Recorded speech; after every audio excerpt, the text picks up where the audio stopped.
There she was on my porch, in my silk robe, pointing at me like a game show buzzer had gone off. That's the intruder, arrest him. Sirens, neighbors, flashing lights, all aimed at the man holding his own house, keys me. I'm Ethan Ward, a cybersecurity consultant who came home 2 weeks early and walked into the pettiest coup in suburbia. Our HOA president, Barbara Kane, queen of clipboards and weaponized bylaws, had moved into my mansion while I was overseas, raiding my pantry, lounging in my bed, even slipping on my late wife's kimono. She thought I wouldn't be back.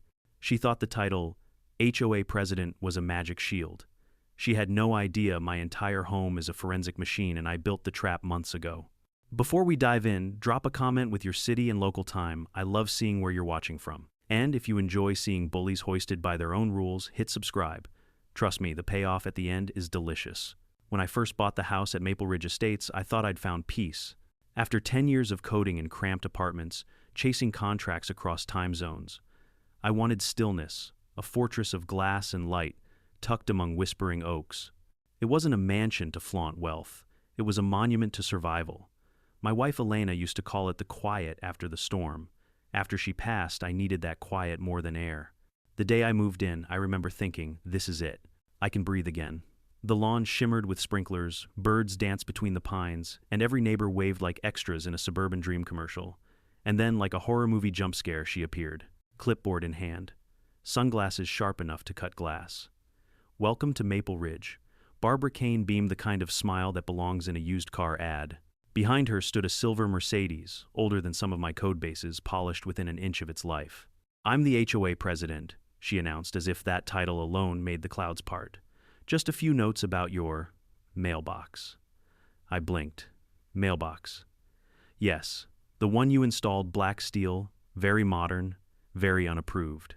She flipped a laminated page showing the community standard model, a hideous forest green colonial box, straight out of 1983. You'll need to replace it within 3 days or incur a $50 daily fine. We maintain aesthetic integrity here. I stared at my sleek black box, modern, clean, perfectly matching the house, and then at her green monstrosity. Aesthetic integrity, I repeated, trying not to laugh. But she wasn't joking. She tapped her clipboard like a gavel. Rules are rules. That was my first mistake. I thought if I just complied, she'd leave me alone. I replaced it. She smiled sweetly, thanked me for doing the right thing, and from that day on I was marked. The violations started small, petty, almost comical. A letter about my garbage bins being visible from the street for 45 minutes after pickup. A formal warning that my Japanese maple wasn't on the approved flora list. Another fine because a package sat on my porch for over 3 hours, apparently a grave offense to community eyes. Each notice arrived like a mosquito bite, annoying, pointless, but constant. I tried reasoning with her, once explaining I traveled for work and couldn't always time deliveries perfectly. She gave me a tight smile. We all have responsibilities, Mr. Ward, even billionaires. I'm not a billionaire, not even close. But Barbara had decided I was rich, careless, and worst of all, independent. And to her, independence was rebellion. A few days later, while I was crouched on my lawn measuring the grass height, yes, she'd cited me for being 0.5 inches over, my neighbor leaned over the fence. You're getting the Barbara treatment, huh? He chuckled. Arthur Mason was a retired civil engineering professor, the kind of man who still wore suspenders unironically. He had that wise, amused expression of someone who'd seen empires fall and lawns overwatered. Don't take it personally, he said. She's been running this HOA like her private fiefdom for a decade. Power trip of the century. She fined one family because their kids' birthday balloons were excessive. Excessive balloons, I repeated deadpan. Is that a thing? Arthur laughed. Around here, everything's a thing. For a while, I tried to play along. I paid the stupid fines, trimmed my lawn to regulation height, even downloaded the HOA's color-approved paint palette PDF just to avoid trouble. But the peace I'd bought so dearly was slipping away. My home wasn't a refuge anymore. It was a monitored zone under Barbara's invisible surveillance. Still, I kept reminding myself, don't fight battles that don't matter. Let her think she's in charge. I had real work to do, corporate clients, cybersecurity audits, ransomware cases worth millions. The HOA circus was beneath me. Until one morning I received the contract of my career, a full-scale cybersecurity overhaul for a Japanese banking conglomerate. 1 month in Tokyo. High stakes, high reward, and the kind of project that could define my professional legacy. I signed immediately. Following HOA bylaws, yes, even I followed them. Then I sent an official notice of absence, exact travel dates, emergency contacts, and all. The rules stated homeowners gone for more than 2 weeks must provide a copy of their key to the HOA president for emergency access. I didn't like it, but fine, it was policy. I handed her a sealed envelope marked for emergency use only and watched her tuck it into her designer tote with a knowing smile. Something in her eyes unsettled me, like she'd just been handed a winning lottery ticket. Before leaving, I did what I do best, secured everything. Every lock, every camera, every motion sensor. My entire home was wired into an encrypted server network. I even built a private monitoring portal, partly for fun, partly because I never really stopped working. Every light, thermostat, and appliance had a digital signature. If someone so much as opened the fridge door, I'd know. I remember standing in the doorway before leaving for the airport, taking one last look inside. "Keep an eye on things for me," I muttered jokingly to the AI assistant. The house chimed back, monitoring active. If only Barbara knew that my smart home wasn't just smart, it was sentient in court evidence. The first week in Tokyo flew by in a blur of meetings, late nights, and neon-lit ramen shops. I barely thought of home until one evening, between conference calls, a notification popped up on my tablet, thermostat adjusted, master bedroom, 65 degrees Fahrenheit, 72 degrees Fahrenheit, manual input weird. I was 6,000 miles away. Maybe a glitch, I brushed it off. 2 days later, another alert. New items detected in refrigerator, 1 gallon 2% milk yogurt budget brand, Chardonnay low grade. That one hit harder. I don't drink milk. I hate cheap Chardonnay. I froze. My pulse slowed in that cold analytical way it does when I smell danger. I opened the live server feed. The video buffer loaded. There she was, Barbara Kane in my living room, wine glass in hand, silk throw over her shoulders, and that same smug posture like she owned the air she breathed. Her husband Gary sat beside her, remote in hand channel, surfing on my 85-inch screen, shoes off, feet on my ottoman. They weren't robbing me, they were living there. For a few seconds I just watched, mouth dry. Barbara laughed at something on the screen, one of those trashy Real Housewives marathons. I recognized the brand of wine in her glass. It wasn't just cheap, it was mine. Then came the final gut punch. She walked upstairs toward my bedroom, humming. The camera in the hall caught her gliding into my late wife's closet. My vision tunneled. She ran her hands across Elena's dresses, paused, then slipped one of her silk kimonos over her shoulders, spinning slightly in front of the mirror. Something inside me snapped, but years in cybersecurity had taught me one thing: emotion is the enemy of precision. I exhaled slowly and whispered, "All right, Barbara, game on." I didn't call the cops, not yet. Calling them from across the world would give her control of the narrative, the hysterical HOA president versus the absentee homeowner. No, I'd make sure she condemned herself. That night in a hotel room 20 stories above Tokyo, I began building the case that would destroy her. Back in Tokyo, the neon lights outside my hotel window bled into the glass like a restless heartbeat. My mind should have been on firewalls and encryption protocols, but all I could see was Barbara Kane in my living room, barefoot smug, sipping my wine. I replayed the footage again and again, each time catching some new infuriating detail. Gary scratching his belly with my remote, Barbara flipping through my mail, her perfume drifting through my memory like an invasion. For a moment I thought maybe I was overreacting. Maybe she'd entered under the guise of emergency inspection. Maybe it was a misunderstanding. But the more I scrolled through the logs, the less innocent it looked. My security system doesn't lie. At 9:42 a.m., the front door had opened. Access key master HOA copy. At 9:44, thermostat adjusted. At 9:46, refrigerator opened. At 9:49, smart TV activated, Netflix account logged in as Barbara K. By 10:00 a.m., she was home. The arrogance of it made my skin crawl. But I didn't call the police. Not yet. A cop in the States wouldn't understand how airtight digital evidence could be. They'd see me as the overreacting tech guy. No, I needed this to be unmistakable. I poured myself a cup of instant coffee, opened my laptop, and began a folder, Operation Homecoming. Every file mattered. I downloaded every log, every clip, every timestamp. My system automatically time-synced to UTC, meaning every digital footprint she left, every fridge door opened, every light switched was marked with mathematical precision. The more I dug, the uglier it got. She wasn't just staying there. She was living luxuriously, like she'd inherited the place. Barbara had set the bedroom temperature to 72 degrees Fahrenheit, drawn baths in my master tub, streamed hours of soap operas, and even connected her Fitbit to my Wi-Fi. That gave me her pulse rate, her sleep cycle, her exact movements. It was surveillance poetry. Then on the seventh day I hit gold or rot, depending how you look at it. Audio capture number 047. Living room. 8:17 p.m. Barbara, Gary, stop worrying. I told you he's in Tokyo for a month. I have his travel itinerary. He won't be back early. Gary, but what if someone sees us, Barbara? Oh, please. They all adore me. I'm the HOA president. They'd assume I'm inspecting. Relax and pour me another glass. The smugness in her voice made my teeth grind. But that line, I have his itinerary, sealed her fate. She'd read my private email to the HOA, used her access to plan this, and broken into my house with intent. That was no accident. That was premeditated trespass. My rage wanted to burn the world down right then. But anger is sloppy, and I don't do sloppy. I leaned back, staring at the Tokyo skyline. You wanted to play queen of the HOA, Barbara, I muttered. Then, welcome to my kingdom, the digital one. I set to work like an engineer designing her own guillotine. Over the next 5 nights, between client meetings and sleepless dawns, I became a ghost in my own house.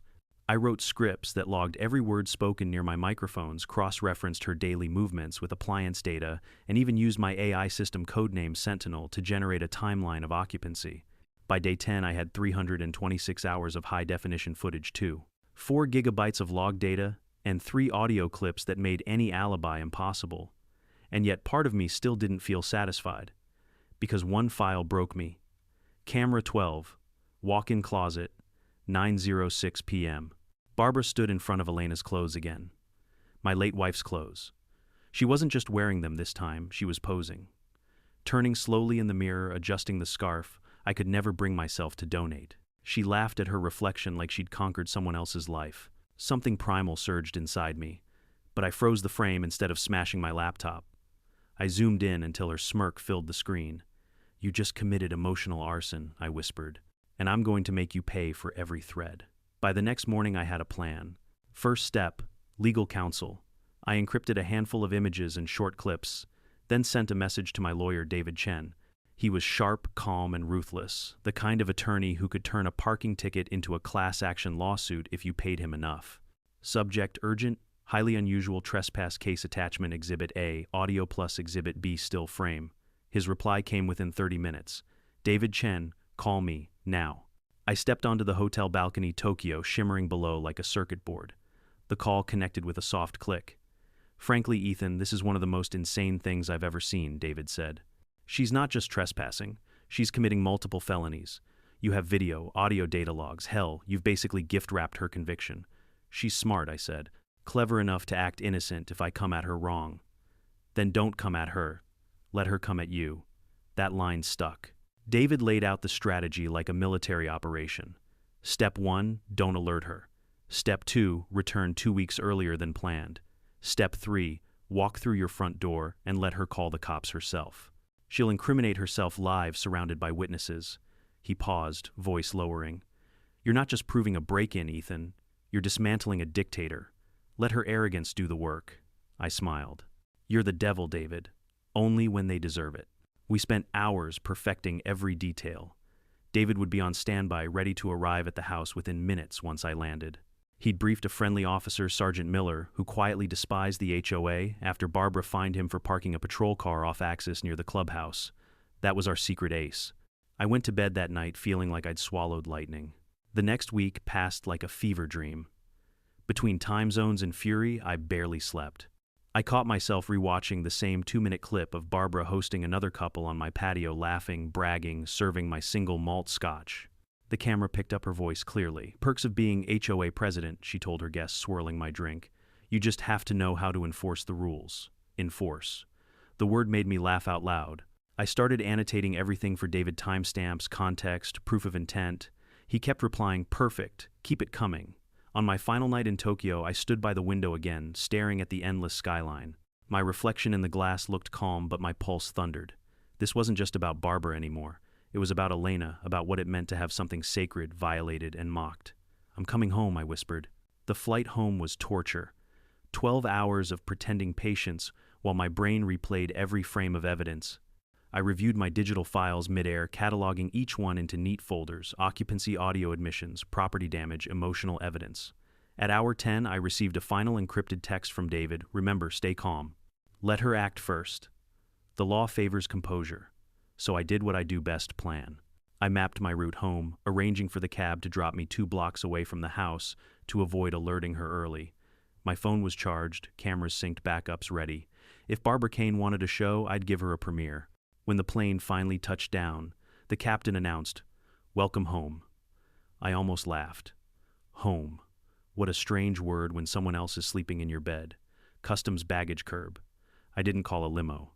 Too visible. Instead, I flagged an old yellow cab driver humming old jazz. As the city lights turned to suburban calm, I spotted Barbara's silver Mercedes in her driveway. Good, she wasn't home, which meant she was home. The cab stopped 2 blocks down.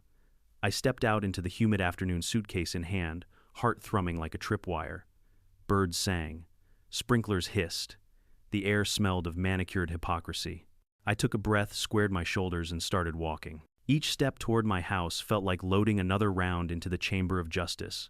Because Barbara Kane didn't know it yet, but the mansion she'd claimed as her kingdom was wired to testify against her.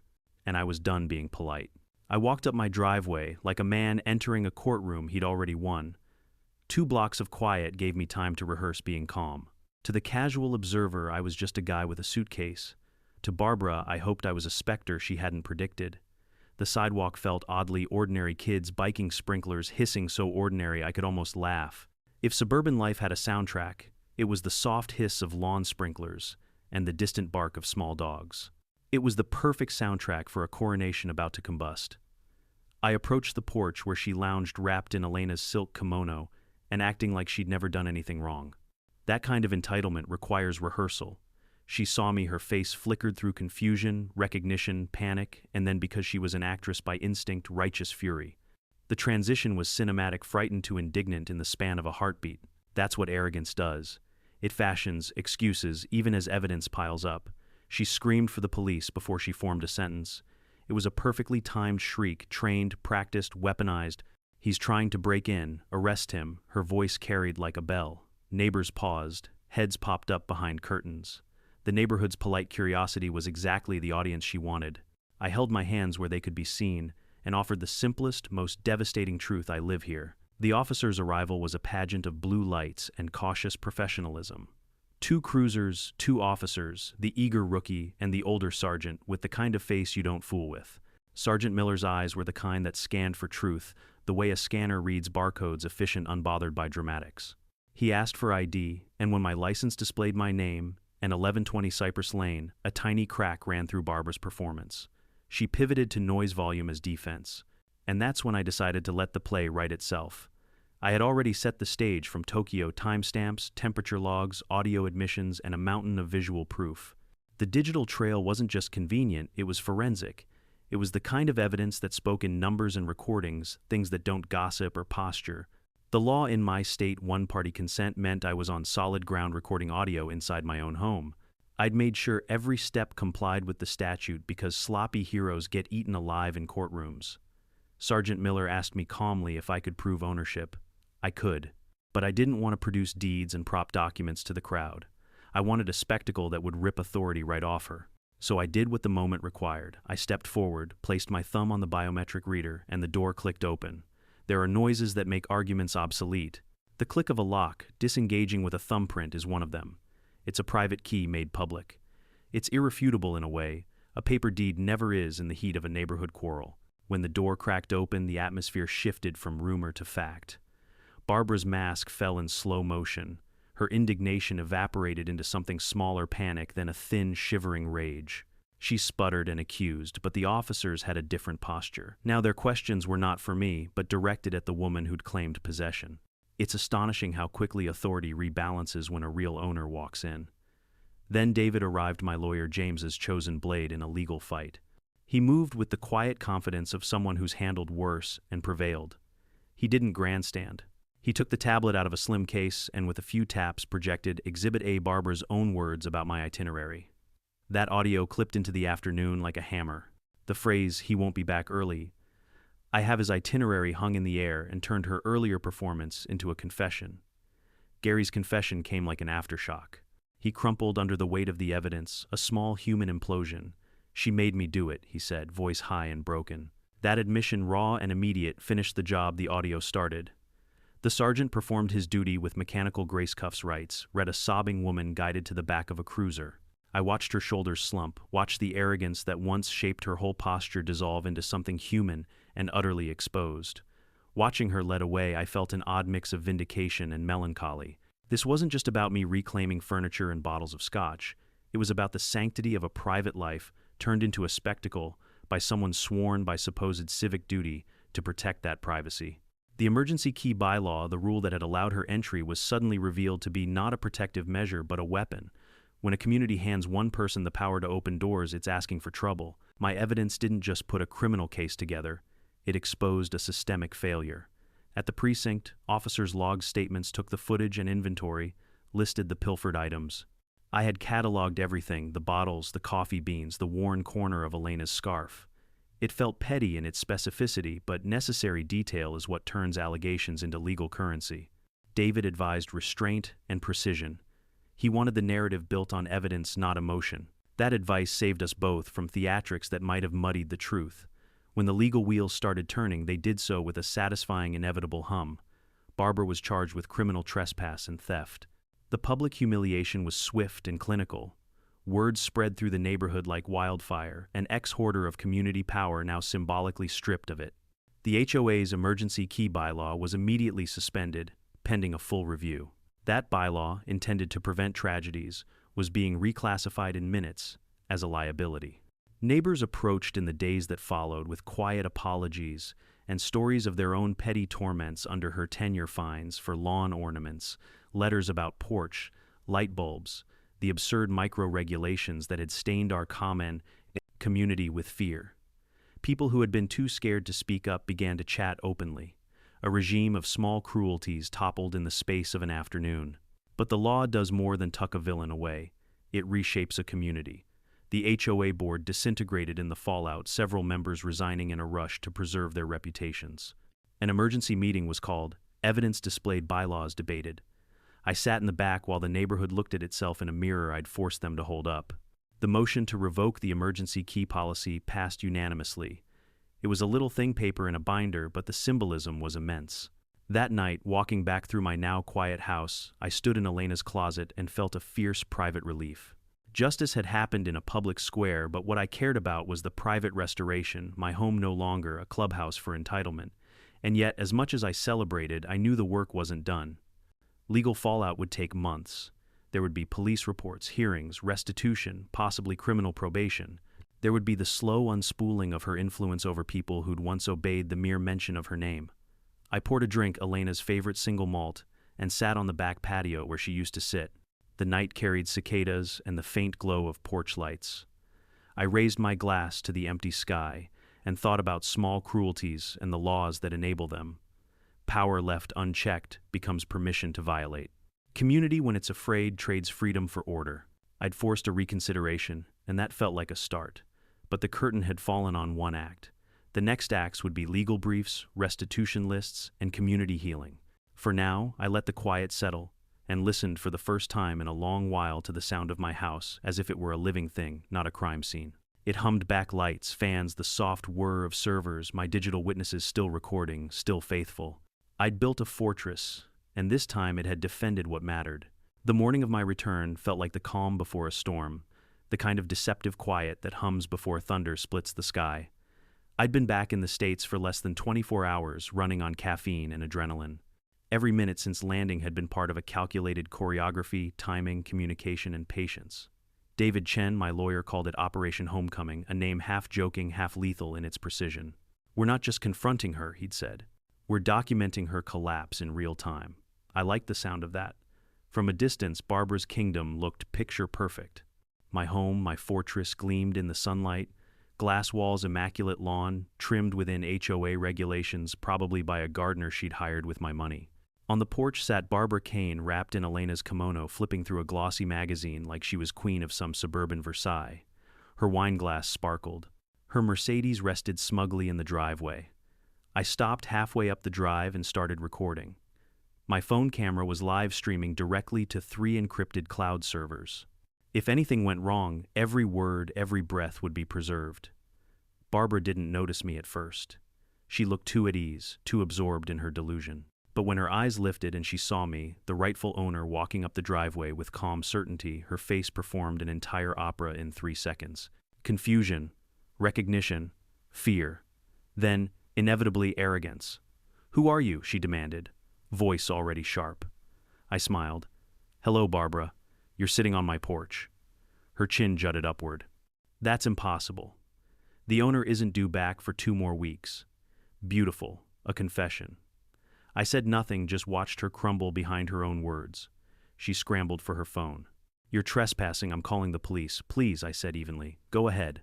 It took 5 minutes for the sirens to arrive, the longest, sweetest 5 minutes of my life. Neighbors peeked out their windows, smartphones ready, hungry for drama. Barbara fed them a show. She wailed about dangerous intruders, gestured dramatically, clutched her chest like a community theater star. The first officer, Reed, was young and tense, his hand hovering near his holster. The second Sergeant Miller, older, steady, read the scene like a veteran teacher watching 2 kids fight over a crayon. "Ma'am, sir," he said, voice calm. "What's going on here?" Barbara pounced. "That man broke into my house. I'm the HOA president. He's dangerous." I let her rant. When she paused for breath, I said softly, "Officers, there's been a misunderstanding. This is my property. My identification's in my jacket pocket. May I retrieve it slowly?" Miller nodded. I pulled out my wallet, handed him my ID. His eyes flicked from the photo to the address, 1120 Cypress Lane. A small silence followed, the kind that means the narrative has started to shift. Barbara's voice broke the quiet, shriller now.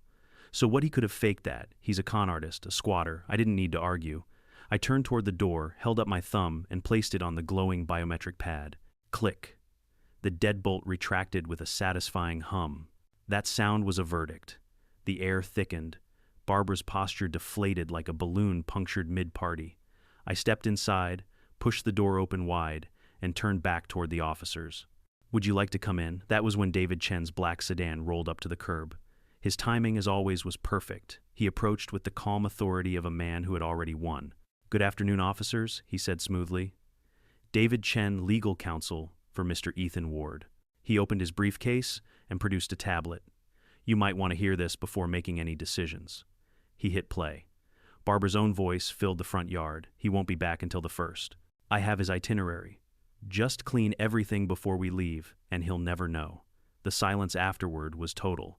Even the sprinklers seemed to stop hissing. Barbara's face blanched white, then red, then a trembling, desperate mix of both. That's fake?" she gasped. "You can't prove." At that moment, the front door creaked open again. Out stepped Gary, pale sweating, clutching a half-empty bottle of my scotch. He saw the police and broke instantly. "I told her it was a bad idea," he blurted. "She said you'd never come back early. I didn't want any part of it. Please, I'm sorry." Barbara's mouth fell open. Her husband's betrayal hit her harder than the evidence ever could. Sergeant Miller exchanged a glance with Officer Reed. Then he turned back to Barbara, voice measured and cold. "Ma'am, I'm placing you under arrest for trespassing and unlawful occupation." When the cuffs clicked shut, it was the sweetest sound I'd ever heard. Neighbors whispered, phones filming as Barbara, the self-proclaimed queen of the HOA, was led down my driveway like a dethroned monarch. Even Arthur Mason, standing at his fence, couldn't hide his smirk. He raised his coffee cup in a silent toast. I gave him a small nod. "Told you I'd fix it," I mouthed. Barbara didn't look back as they put her in the cruiser. Maybe she couldn't bear to face the cameras, or maybe she was calculating how to spin this as a misunderstanding. But it didn't matter. The footage, the logs, the audio, they'd already buried her credibility 6 feet deep. When the police car disappeared down Cypress Lane, David turned to me. "Congratulations," he said. "You just executed the cleanest sting I've ever seen outside a federal case." I exhaled, and all I did was come home. That evening my house felt alive again. I walked through each room like I was reclaiming territory from an invader. Everything looked perfect but sterile. Barbara had tidied before my return, just as she promised her friend. Still, I could feel her fingerprints, the faint floral detergent on the sheets, the wrong brand of coffee in the kitchen, the misplaced photo frame on the shelf. David sat at the dining table sorting paperwork. "You realize this doesn't end here," he said. "We'll file both criminal and civil claims. Restitution, defamation, property damage, emotional distress. You'll have your pound of flesh." "I don't want a pound," I said quietly. "I want precedent." He smiled. "Then you'll get both." We talked strategy until midnight. David wanted to move fast while the public attention was hot. The neighborhood gossip had already erupted. Half the community was texting each other videos of Barbara's arrest. The woman who fined neighbors for holiday lights was now trending on Nextdoor as HOA queen in cuffs. David chuckled as he scrolled through his phone. Poetic justice moves fast online. Good, I said. Let her reputation drown before her lawyers can throw her a rope. Outside, I could hear the faint hum of the servers, my silent witnesses still running, still protecting. For the first time in months, I felt safe enough to sleep. But peace didn't last long. 2 days later, a letter slid under my door. No return address, no postage, just a single line written in shaky handwriting. You think you've won. This neighborhood isn't done with you yet. I recognized the penmanship, the same passive-aggressive loops from every HOA violation notice I'd ever received. I smiled, folded the letter, and placed it in my growing case file. Because now Barbara Kane wasn't the only one on trial. The entire HOA was about to meet the consequences of worshiping petty power. Operation Homecoming had only been Phase 1. Phase 2 would make sure the HOA never forgot my name. By the time the sun rose the next morning, the neighborhood had already exploded with gossip. Maple Ridge Estates, usually the kind of place where people argued about lawn stripes and mailbox paint, had turned into a full-blown soap opera. Overnight, Barbara Kane, the once untouchable president of the HOA, had gone from queen bee to local legend for all the wrong reasons. Videos of her arrest had hit Nextdoor Facebook and even the community's private WhatsApp group. Someone had captured the perfect shot: Barbara in handcuffs, still wearing Elena's silk kimono mascara running down her cheeks under the glare of red and blue lights. The caption read, "HOA president caught living in homeowner's house, arrested for burglary." It had gone semi-viral by morning. When I stepped outside to pick up the paper, a rare habit, but today I wanted the symbolism, my neighbors were pretending to water lawns, walk dogs, and take very slow jogs, all to catch a glimpse of me. Arthur, leaning on his fence, grinned like he'd been waiting years for this. "You've just done what half this neighborhood has dreamed about," he said, shaking his head. "Congratulations, Ethan, you slayed the HOA dragon." "I didn't slay her," I replied dryly. "I just let her light herself on fire." Arthur laughed so hard his coffee nearly spilled. Inside, my phone buzzed with notifications, calls from local news HOA board members, and oddly enough, Barbara's husband, Gary. I ignored most of them, but David Chen texted, "David County prosecutor wants to talk. Barbara's lawyer is panicking. Also your footage, rock solid. Me, perfect. Let's make sure she never pulls this again." David, "Oh, she won't. But we're not stopping there." I knew what he meant. Barbara might have been the ringleader, but she wasn't acting alone. The HOA board had enabled her for years, signing off on her ridiculous fines, her emergency key rule, and her obsessive crusades against anyone who didn't decorate their mailbox with colonial trim. They'd created the throne she ruled from. It was time to pull it down. The criminal case moved fast. When police searched Barbara's house, they found folders of forged documents, inspection authorizations, security notices, and even a fake water leak report she'd used as her pretext to enter my home. They also found the emergency HOA key registry, which she'd altered to mark approved entries into multiple houses, not just mine. Apparently, she'd been using that power for years, letting herself into people's homes to inspect for safety violations. The county prosecutor didn't need convincing. With my footage, data logs, and her own voice bragging about the stay, Barbara was cornered. She pled guilty to a reduced felony count of criminal trespass, avoiding jail, but earning 3 years probation, a $25,000 fine, and a public apology in court. But the real fallout wasn't in the courthouse. It was at the clubhouse, the heart of Maple Ridge's HOA. The emergency board meeting was scheduled for Saturday, 7 p.m., in the same building where Barbara had once lectured homeowners about grass height and aesthetic integrity. This time the audience wasn't docile. The parking lot overflowed with cars. People who'd never attended a meeting in their lives showed up, angry and curious, murmuring as they entered. David came with me, calm as ever, briefcase in hand. I wore a plain black jacket and the same faint smile I'd worn the day I returned from Tokyo, the smile of a man who knows gravity is finally working in his favor. Inside, 5 board members sat at the long oak table sweating. Barbara's chair, empty, polished, and ominous, sat in the middle. The vice president, a thin man named Daryl, cleared his throat. "We're here to address recent events and community concerns." The crowd laughed darkly. Someone muttered, "You mean crimes." David leaned toward me. "Your turn." I stood. "My name's Ethan Ward. Some of you might know me as the guy Barbara called the cops on." Laughter rippled through the room. I'm also the guy whose house she illegally occupied for over 2 weeks using a bylaw this board approved. The silence that followed was deafening. Every board member's face tightened. I continued. I'm not here for revenge. I'm here to make sure this never happens again to anyone. I opened my laptop and projected a single image on the screen behind me, a still frame from my security camera footage. Barbara and Gary in my living room, feet up, wine in hand. The timestamp glowed in the corner, May 7/8, 6 p.m. Gasps spread like wildfire.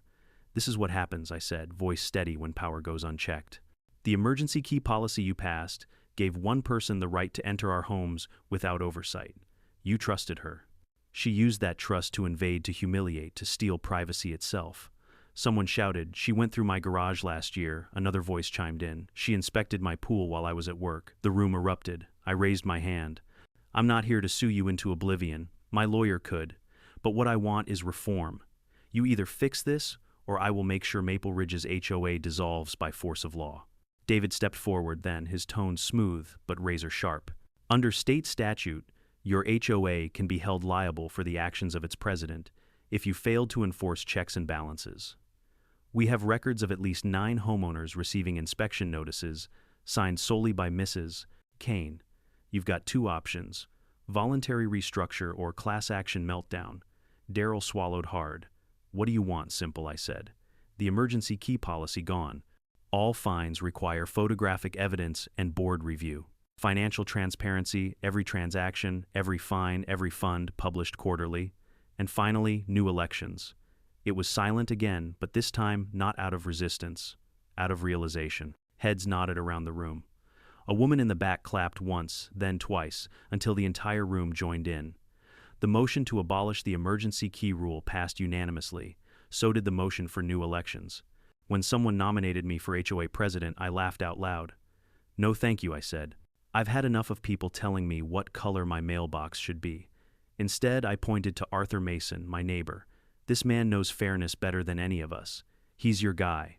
Arthur turned beet red. "I don't even own a clipboard." "Exactly," I said. "That's why you're perfect." The crowd cheered. Arthur reluctantly accepted the nomination. As the meeting ended, a few people came up to shake my hand, neighbors who'd once glared at me over trivialities now, thanking me for dismantling their tormentor's little empire. Walking back home under the streetlights, David chuckled. "You realize you just reprogrammed a neighborhood?" I smiled. It was overdue for an update. That night I sat on my back patio again, the same patio where Barbara had sipped my scotch and bragged about her perks. I poured a glass of that same scotch, savoring the taste of poetic justice. The air was cool, the crickets sang, and for once the silence felt clean. I opened my laptop and scrolled through the community forum. Messages flooded in, apologies, gratitude, even memes. Someone had posted a Photoshop picture of Barbara in a crown behind bars. Caption all, "Hail the Queen of Compliance." It made me laugh harder than I had in months. But beneath the humor, something deeper stirred, a quiet satisfaction.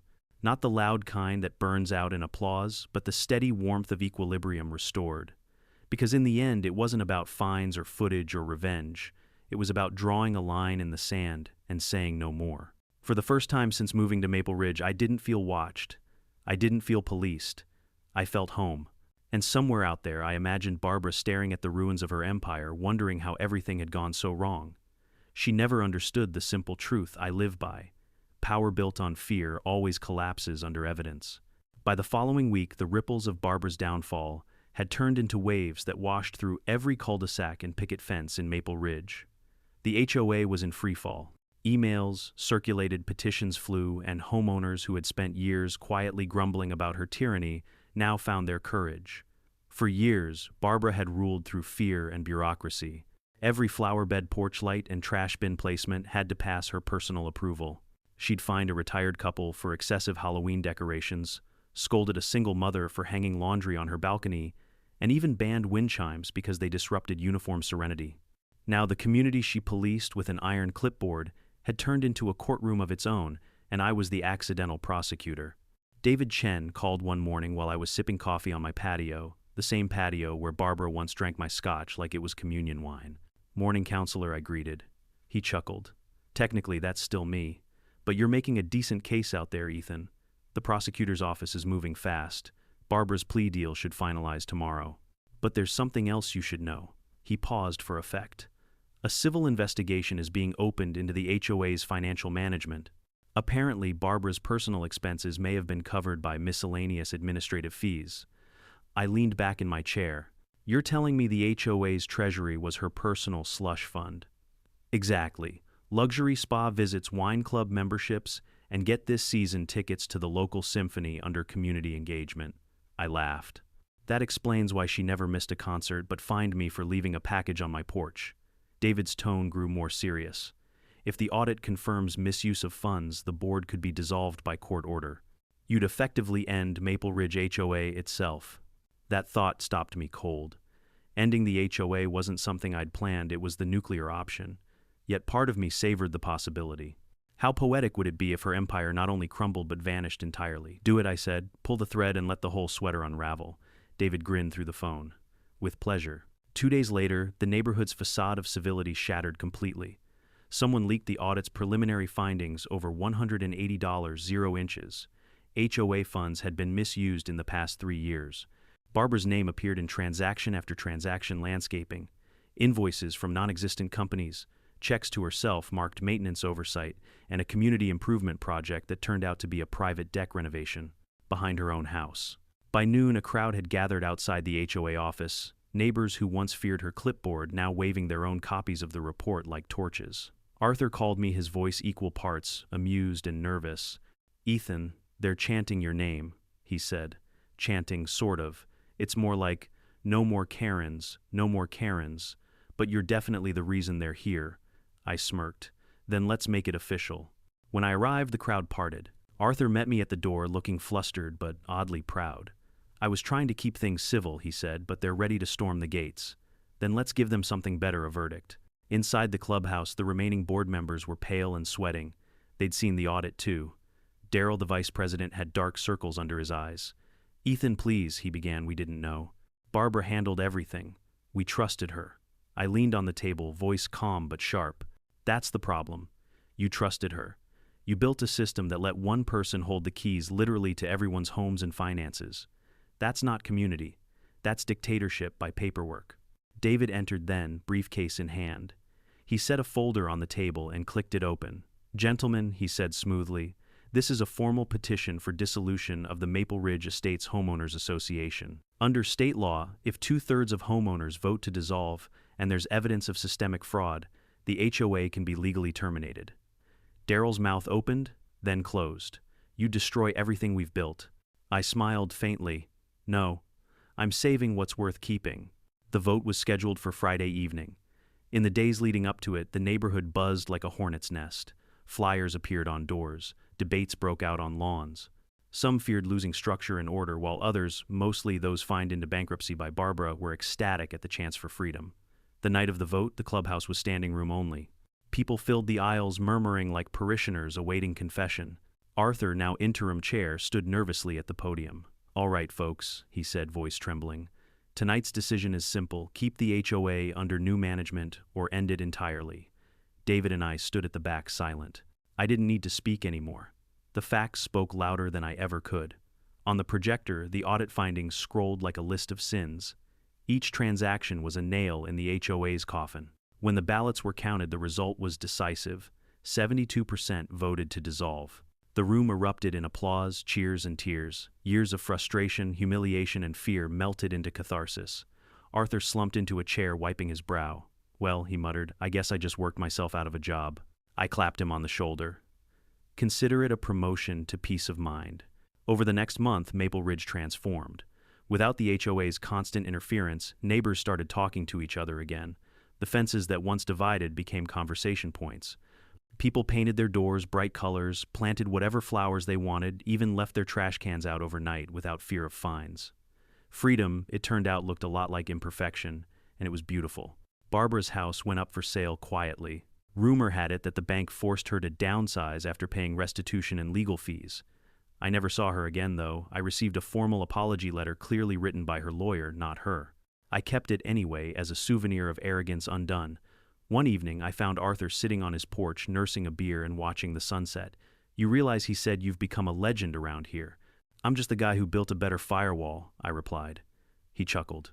Yeah, but you didn't code this one, you lived it. We sat in silence for a while, watching the sky turn amber. The air smelled like cut grass and barbecue, not fear. For the first time since moving in, I felt what I'd been looking for when I bought this place: peace. Before heading inside, Arthur raised his bottle. "To freedom from Karens," he said. I laughed, clinking my glass against his. "And to never letting power get that drunk again." That night I went through the last of my evidence folders one final time. The videos, the logs, the spreadsheets, all neatly categorized and backed up. My digital trophies, I thought about deleting them but decided to keep them archived, not as weapons but as reminders. Because I'd learned something in all of this, something deeper than revenge or justice.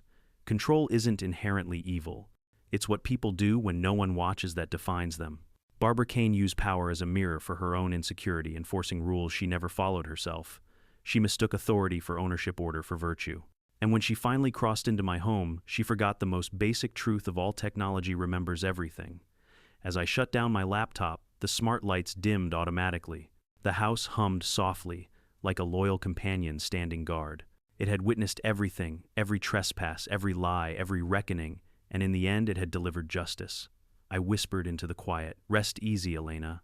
The house is safe again." The lights flickered once, as if in reply.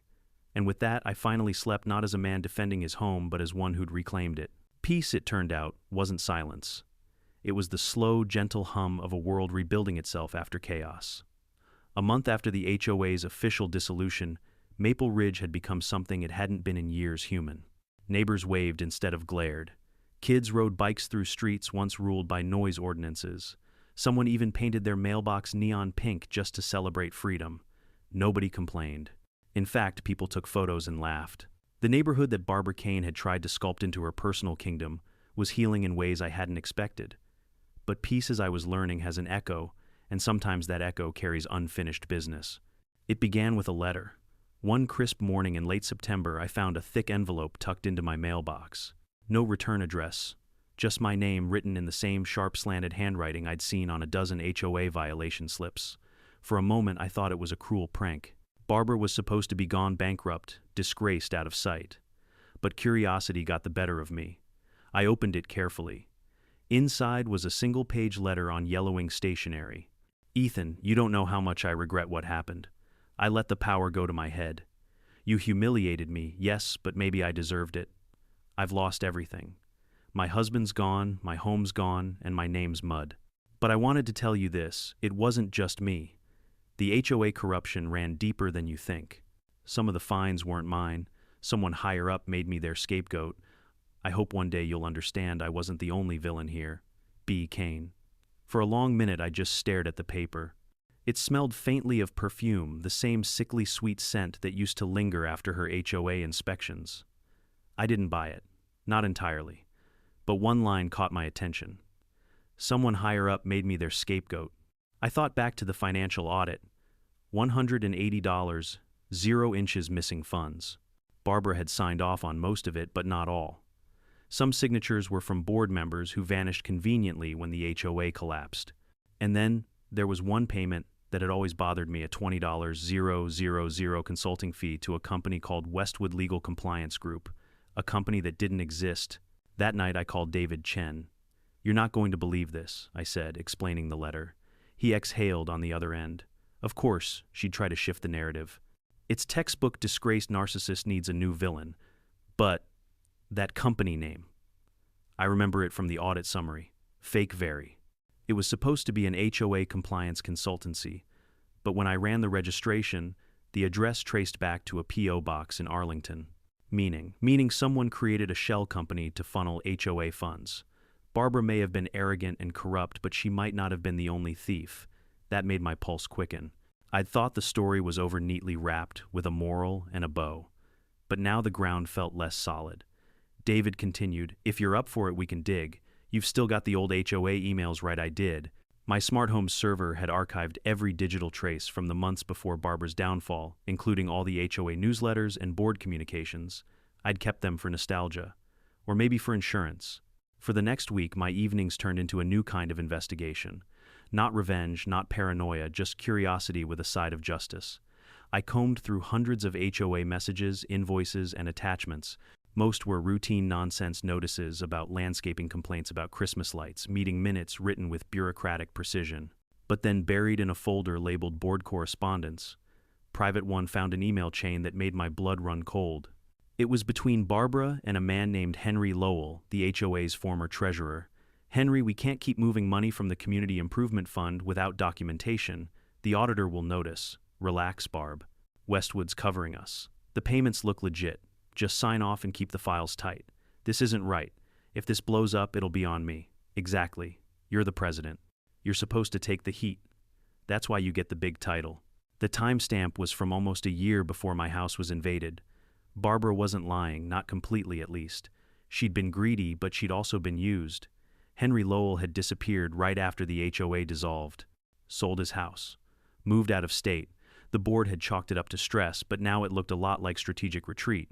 I sent the email chain to David. His reply came fast. "David, this is enough to reopen the investigation. You may have just exposed the real architect." "Me should I be worried, David? Only if Henry's smart enough to realize you're the one who found it." 2 days later, I knew Henry had realized exactly that. It was past midnight when my doorbell rang. I checked my phone motion detection alert front porch. The security feed flickered to life. A man stood outside, hands buried in the pockets of a gray hoodie. His face was shadowed, but the build was unmistakable, tall, lean, nervous energy in every movement. I turned on the intercom. "Can I help you?" He flinched at the sound of my voice. "Ward," he asked, voice low, "we need to talk. About what you've got, something that doesn't belong to you." I felt that old familiar burn of adrenaline in my veins. "Funny. I could say the same thing about you, Henry." He froze. I could practically hear his pulse through the speakers. "You don't understand. If you turn that over, you'll bring heat on people way above my pay grade." "You mean the people who used Barbara as a scapegoat, or the ones who let her walk into my house while you were busy cooking books?" Silence. Then he muttered, "You're in over your head," and walked off into the dark. I immediately sent the footage to David and to a friend at the county prosecutor's office. Within a week, a warrant was issued for Henry Lowell's arrest. He was picked up trying to cross into Nevada with a duffel bag full of cash and HOA bank statements. The local paper ran the headline, "Former HOA Treasurer Arrested in $200,000 fraud scheme homeowners evidence leads to breakthrough." Barbara's letter suddenly felt less like manipulation and more like confession. I even found myself wondering if in her own twisted way she'd tried to warn me. When the storm finally settled for good, David and I met for dinner downtown. He ordered sake. I stuck to whiskey. "You know," he said, "between sips you've had one hell of a year. You've dismantled an HOA, caught 2 criminals, and turned your house into a courtroom." I laughed. "I didn't plan any of it. I just wanted peace." He nodded. "Peace is expensive. But you paid in evidence, not blood. That's rare." I swirled my drink, watching the ice spin. Barbara thought she was untouchable. Henry thought he was invisible. They both underestimated the same thing, documentation. David smirked. "That's the nerd's version of a sword." "Damn right," I said. We toasted to justice, to irony, to data that never forgets. Months later, Maple Ridge was still free of any governing board. The lawns were uneven mailboxes, mismatched, and nobody cared. It was beautiful chaos democracy in cul-de-sac form. Arthur had organized community barbecues. Kids chalked the sidewalks. For the first time, nobody lived in fear of an anonymous letter slipped under their door. Sometimes late at night, I'd stand on my porch with a glass of scotch looking over the street. The house's lights would blink softly like the heartbeat of something alive and loyal. Justice had been served and peace restored, but the data, the files, the truth itself, those would stay archived, quietly waiting, just in case another Karen ever thought she could reign unchallenged again. Because now Maple Ridge didn't just have homeowners, it had witnesses. Winter came early that year, frosting the roofs of Maple Ridge with thin silver sheets that shimmered under the morning sun. I woke one morning to the sound of rain freezing against the windows, and for the first time in a long while I didn't flinch at noises. I didn't check my cameras out of reflex or glance toward the door expecting another battle. My house had gone quiet content, and somehow so had I. But quiet doesn't always mean nothing's happening. Sometimes it's the world holding its breath before a new chapter begins. Since the arrest of Henry Lowell, reporters had hounded me for interviews. HOA horror stories had become their new fascination, suburban feudalism they called it. They wanted me to be the face of homeowner rebellion, the tech hero who brought down the HOA mafia. One even asked if I'd consider writing a book. I declined them all. Fame wasn't justice, it was noise with better lighting.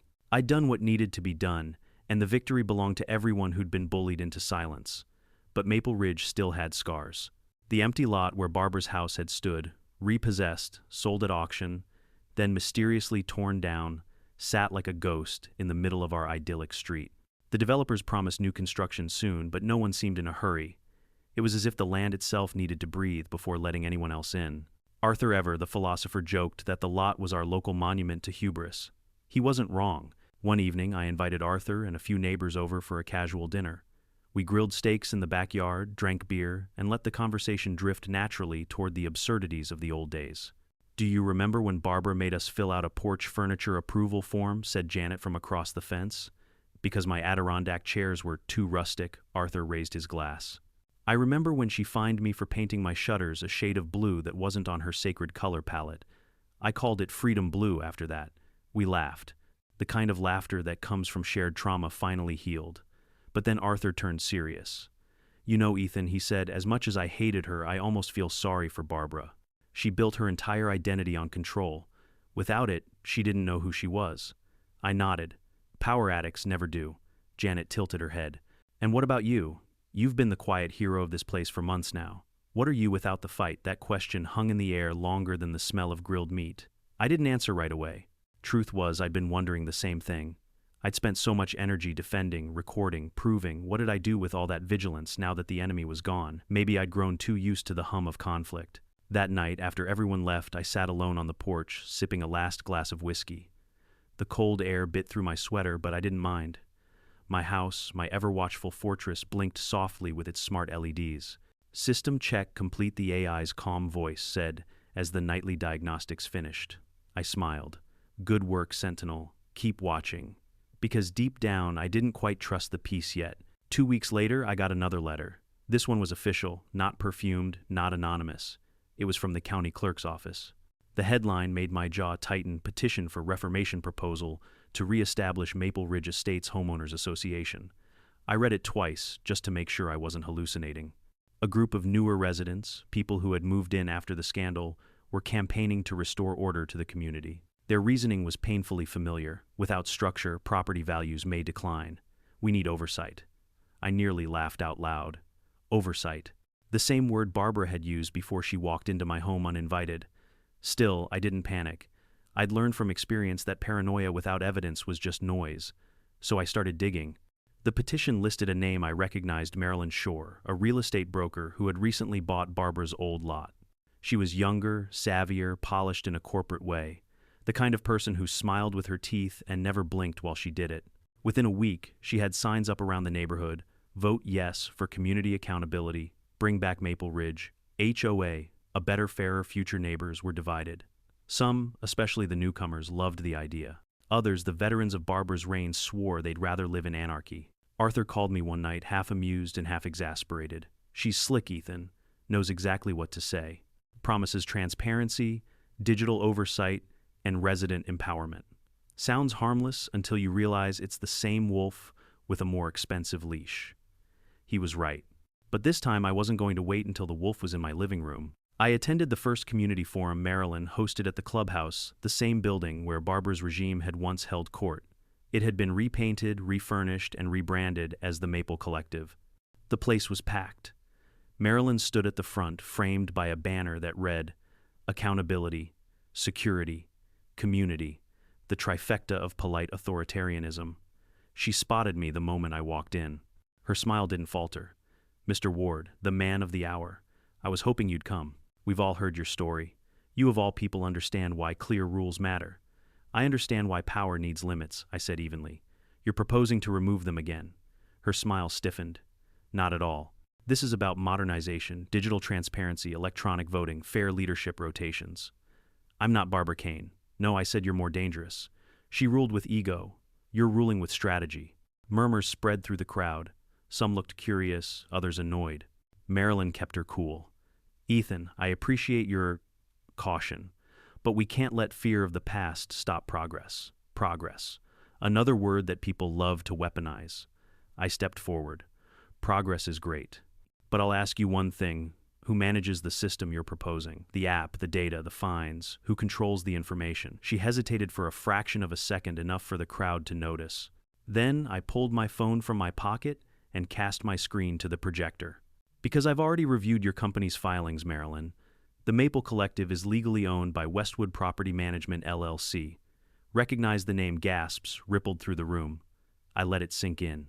Westwood, I continued, was the same shell company used to launder HOA funds during Barbara Kane's presidency. You didn't reinvent the system, you bought it. Marilyn's face went pale, then hard. This is slander, she hissed.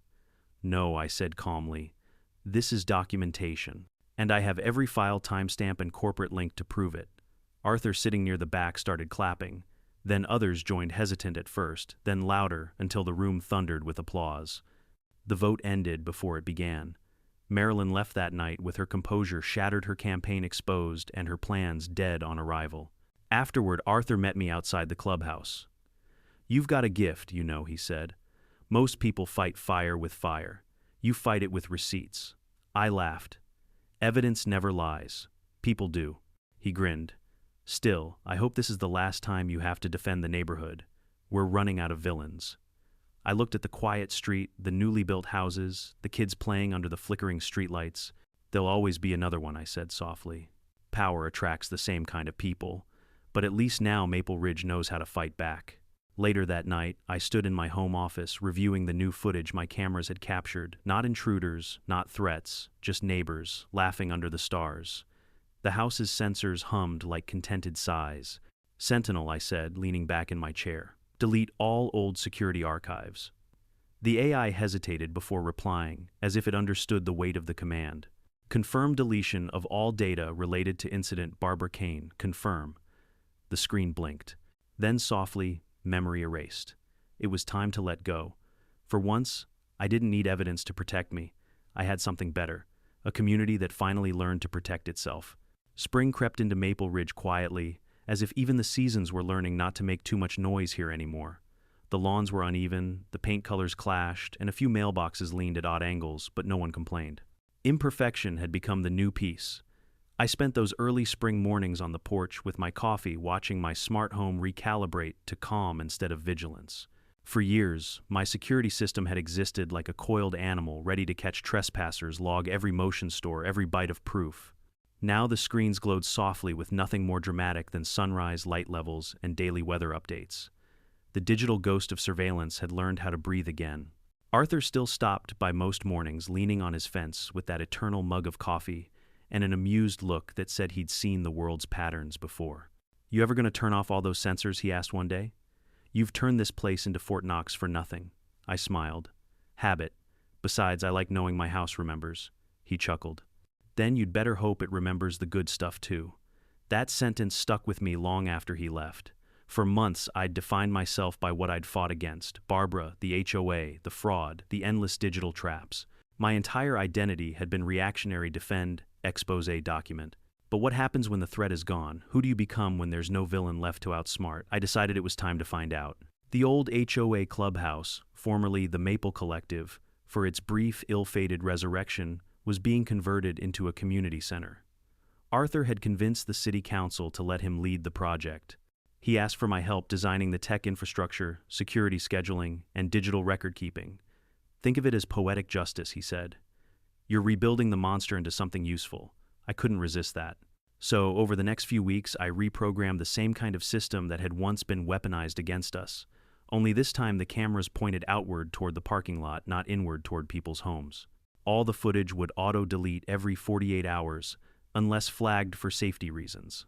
Transparency wasn't just a slogan anymore. It was code written into the hardware. When the center finally opened, the whole neighborhood showed up. Families brought picnic baskets. Kids ran across the freshly painted basketball court. And for the first time, laughter echoed in that building without fear behind it. Arthur gave a little speech, nothing fancy, just a few heartfelt words about rebuilding trust. Then he gestured for me to say something. I hadn't planned to, but the crowd was expectant. I took the mic and looked around the room that once symbolized control.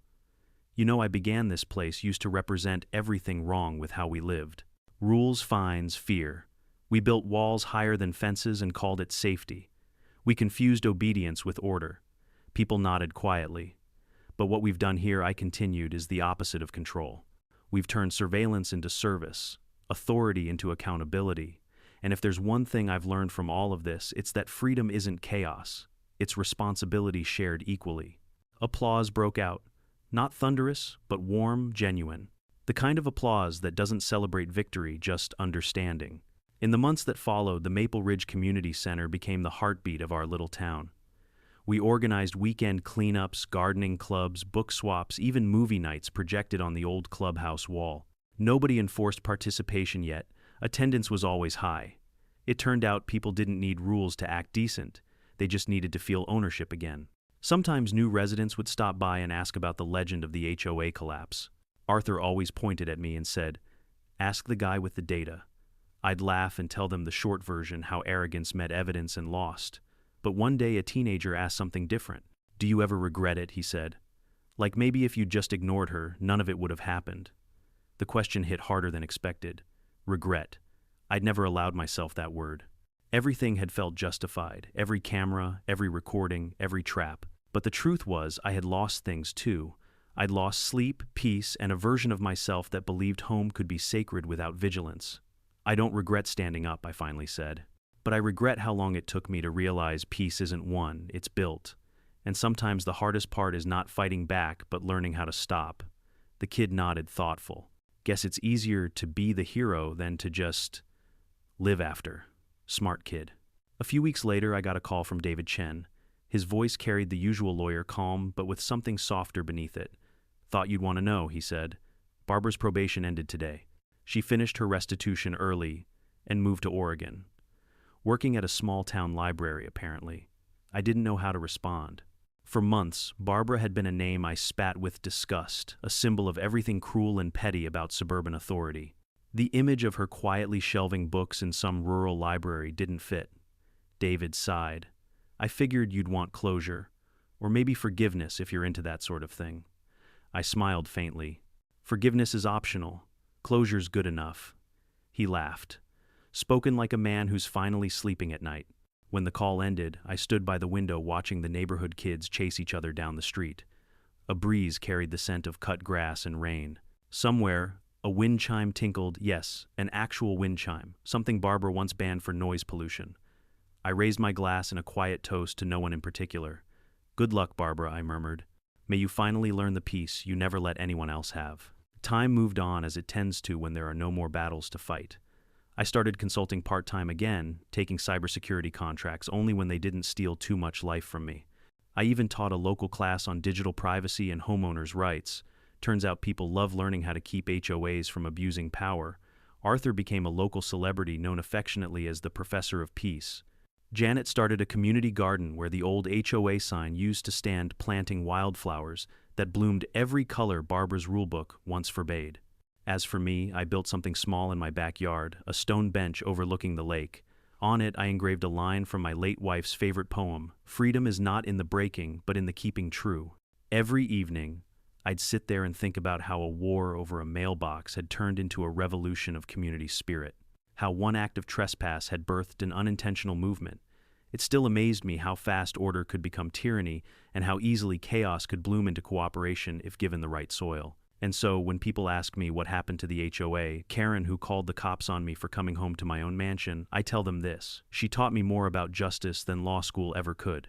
She taught me that technology is neutral, power is not, and decency has to be defended like property, quietly, consistently, and with evidence. Most of all, she taught me that revenge isn't the end of a story, it's just a turning point. The real ending comes later when you can sit on your porch, coffee in hand, and realize the only thing left to protect is peace itself. So here's the truth: I didn't win because I outsmarted her. I won because I didn't become her. And in a world full of Karens with clipboards, maybe that's the closest thing to victory we'll ever get. As the sun set over Maple Ridge, I shut off my phone, leaned back, and listened to the sound of laughter echoing from the community center down the road.